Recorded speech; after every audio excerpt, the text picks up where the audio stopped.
Well, we're getting an early blast of winter here in November in the Great Lakes region. This big snowstorm has come through and kind of make it difficult to get out. So this presents a great opportunity to talk a little bit about track mounting systems. When I bought my boat back in 2012, I was given the advice to put as much track on my boat as I could possibly get. And to be honest, it's some of the best advice I ever received. In the Great Lakes region, we have some of the most diverse freshwater fishing in the world. Trolling for salmon on the Great Lakes, requires much different equipment than, say, trolling for muskie or even bottom bouncing for walleye. Having the ability to really diversify your setup on your boat is key to being able to have access to all of these different species. But these track systems are not cheap. So in this video, I'm going to show you what I learned to do on my boat to save tons of money on installing these systems and save more of my money for the fishing tackle I need.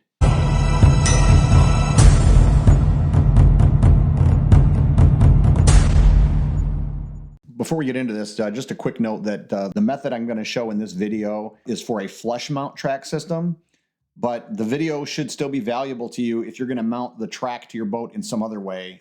It's just that the last couple of steps would be different than what I'm showing in this video.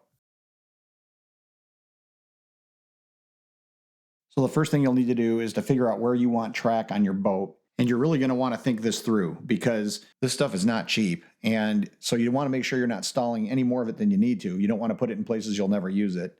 And you also need to make sure that where you're going to be mounting it on your boat, especially if it's a flush mount like the system I have is, that you have good access underneath the track to get the hardware put on, to get your holes drilled and get your hardware put on. And you also are going to need a backing plate. So you need to make sure that you have access to be able to slip a backing plate in there.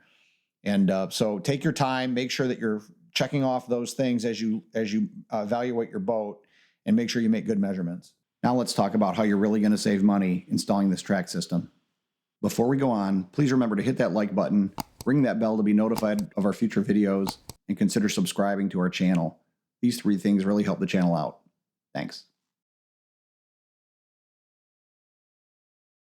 So here's a look at a cost comparison between the three major brands of track systems. And one of the major differences here is that TraxTech does not include the end caps with the sale of their individual pieces of track, whereas Canon and Burt's each have two end caps that come with each section of track as purchased.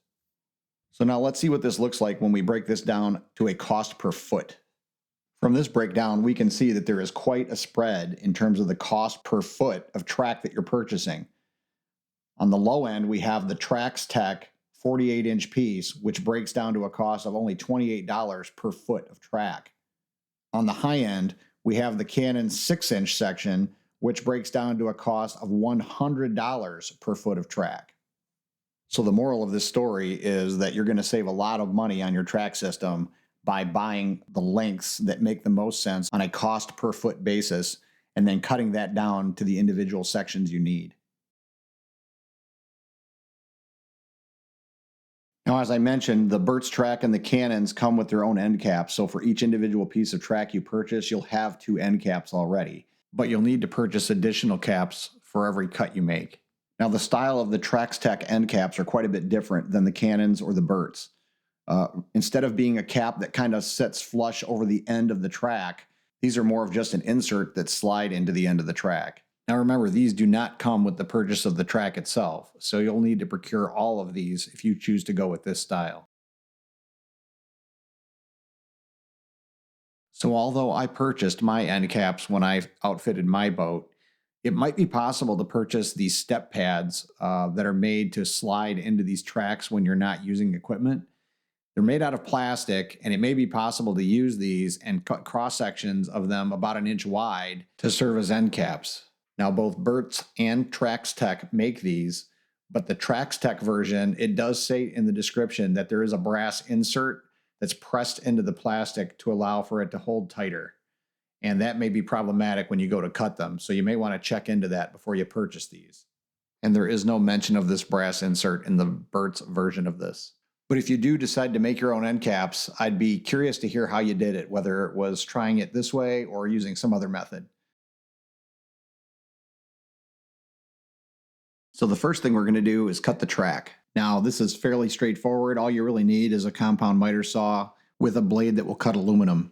And this can be a blade specifically made to cut aluminum, but it could also be just a standard steel blade made for cutting wood, as long as you have enough teeth per inch. And you do want to make sure that you're using a good electric compound miter saw so that you get a nice square cut. You don't want to make this cut by hand. It would look atrocious, and your end caps probably won't fit right if you do it that way.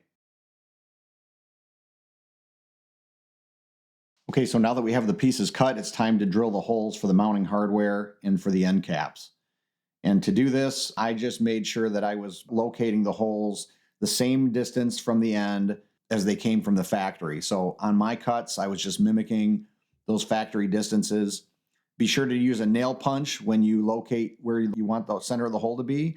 Use a nail punch to put a good dimple into that aluminum, and that'll ensure that your drill bit doesn't track on you when you're trying to bore the hole.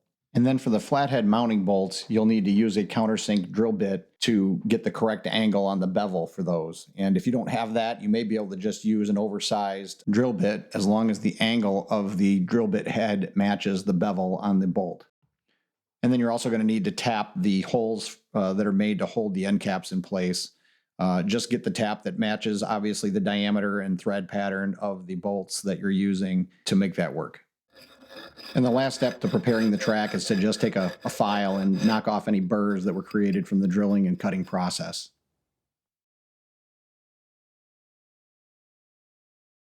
So if you're going to mount this to the surface of your gunnel, you want to make sure you have some sort of backing material underneath it. And so here I'm going to show you what I did on my boat to back up my track system. All right, so this is what it looks like underneath the gunnel of the boat where I've got the backer plate. I use a piece of nylon that I cut out of an old cutting board. This is basically just an old cutting board, and I've cut it into pieces to serve as a backer plate. I just clamped it to the track, cut the edges out to match the shape, and then drilled through the track and then through here to make sure that the holes lined up perfectly. And then put on the fender wash, drop the bolts in. Once I drilled the holes through the gunnel of the boat, drop the bolts in with a fender washer and a lock nut. And that's really all there is to it. Just make sure that, you know, if you get much longer than 18 inches, you're putting in additional sets of these. For the longer pieces, you don't want just 4 bolts holding it in. You know, I've got 2 here, and I've got two down there, if you can see those. 2 more down there. This is an 18-inch long piece, and this is the longest piece I have on my boat. Most of them are only 12 inches long. But if you get much longer than that, you're going to really want additional bolts. And actually this one, if I was putting heavy-duty hardware on this one, I'd probably put 2 more in this one as well. But this one typically for me only holds, these are the ones up at the front end of my boat, and these only typically hold light-duty rod holders, so I don't feel the need to put more in there. But for downriggers and something like that, if you had an 18-inch long section, with downriggers, you might want to pop 2 more in there just to make sure that you're giving it plenty of support. Well, that's going to about wrap it up for this week's video. If you've got great money-saving tips for how to mount hardware and gear to your boat, drop them in the comments below. You know, it helps for everyone to share ideas, and sometimes hearing something that someone else did might not be the exact fit for you, but it gives you some ideas on how you could maybe modify that to make something work for you and save us all money and give us that extra $1 or $2 we need to, you know, replace our fishing tackle or get other things for our husbands or wives or whatever else we might want. So that's about going to wrap it up for this week. I hope you enjoyed the video. And as always, thanks for watching.